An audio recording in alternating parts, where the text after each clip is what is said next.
for our rights.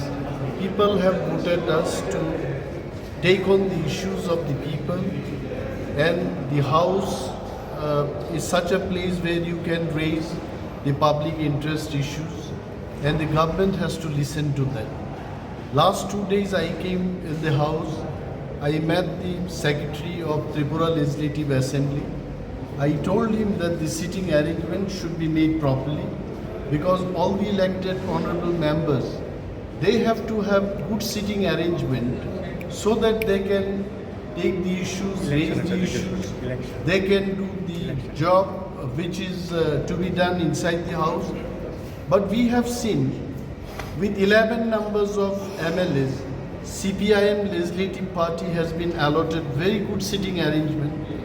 Vis-a-vis even the Congress MLAs, only 3 of them they could win this time. All 3 of them will be sitting in the front row. So I said that Tipra Motha, being the largest opposition group and opposition party, at least we also should be given same kind of facilities, not less.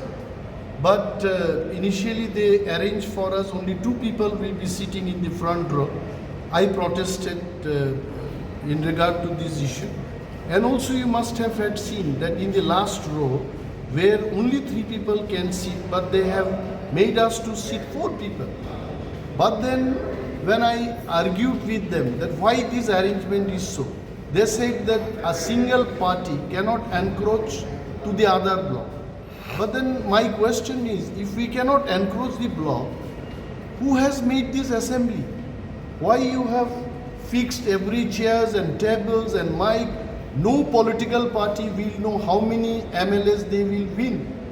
So everything should be flexible. The sitting arrangement should be movable, but it didn't happen. So I told them that whosoever is the company doing this work, before this assembly session, the sitting arrangement respectfully should be arranged for us.